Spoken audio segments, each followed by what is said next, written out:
El 9 de abril de este año, 2021, el duque de Edimburgo, Felipe, a sus 99 años dejaría a Isabel II de Inglaterra como viuda.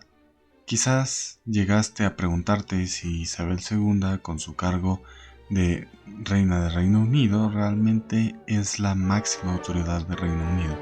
O más bien, si el cargo de reina es el de efectivamente una reina, o más cercano a una atracción turística.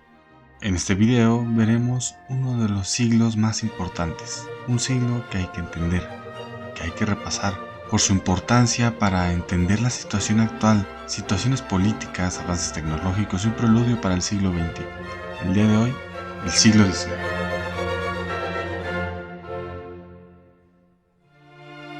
El primer paso para la modernidad fue la industrialización y las libertades, y la gran diferencia entre el ser humano de ese entonces al actual. Repasando un poco los aspectos emancipatorios calcados después de la Revolución Francesa, donde las revoluciones liberales darían origen a las democracias representativas en las que muy posiblemente vivas en este momento.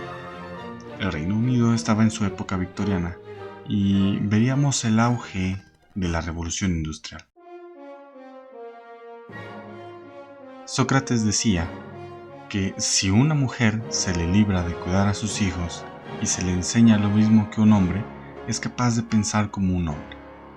Más tarde, con el neoplatonismo, durante la Edad Media se encargaría de pensar a la mujer como capaz solamente de dar materia.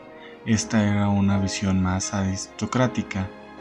En este momento es cuando se separa de manera más discriminatoria al hombre de la mujer y más tarde al hombre blanco del resto de denominadas razas. Todo en justificación por un poder divino, siendo la invención de las razas una de las más grandes invenciones para justificar la esclavitud.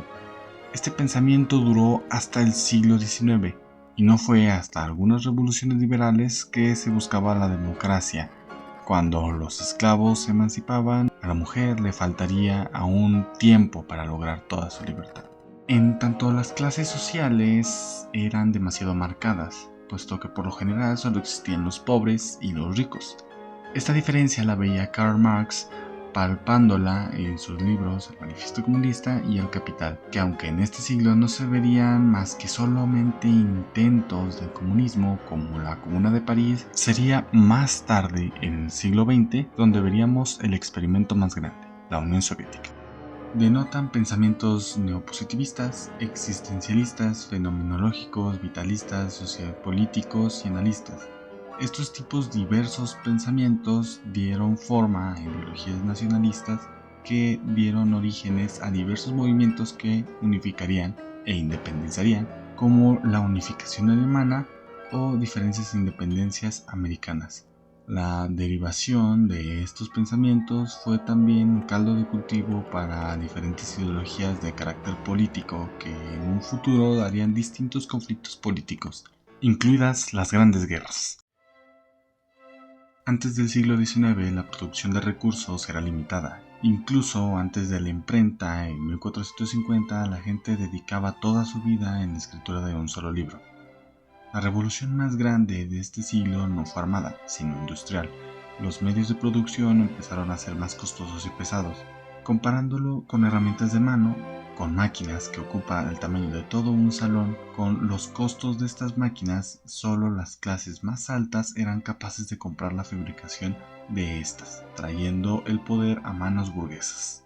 La revolución industrial nace en Reino Unido, a pesar de que esta revolución no nace exactamente en el siglo XIX, sino en el siglo XVIII, este incremento industrial se vio más arraigado en el siglo XIX y trajo grandes avances a la humanidad, reflejándose a la globalización máxima de la humanidad en ese momento jamás antes vista, con medios de transporte avanzados como el ferrocarril y los viajes en barco. Crearon que el viaje de Magallanes fuera más accesible para todo el mundo, y la creación de los usos horarios solo fue reflejo de esta nueva globalización que hoy en día se ve una cultura más y más globalizada.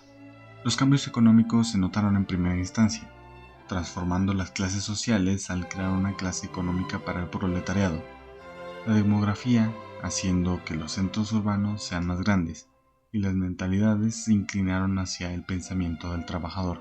Los cambios económicos dentro de la revolución industrial, por el tema de los medios de producción de manos burguesas, la generación de capital y el sometimiento de las leyes del mercado, fueron las bases que crearon el nuevo sistema económico, el capitalismo. Entre sus autores destaca Adam Smith, que promovería a la clase burguesa y el sistema de precios ante el libre mercado. Este nuevo sistema perpetuaría con la revolución industrial y sigue siendo el sistema usado hasta hoy en día.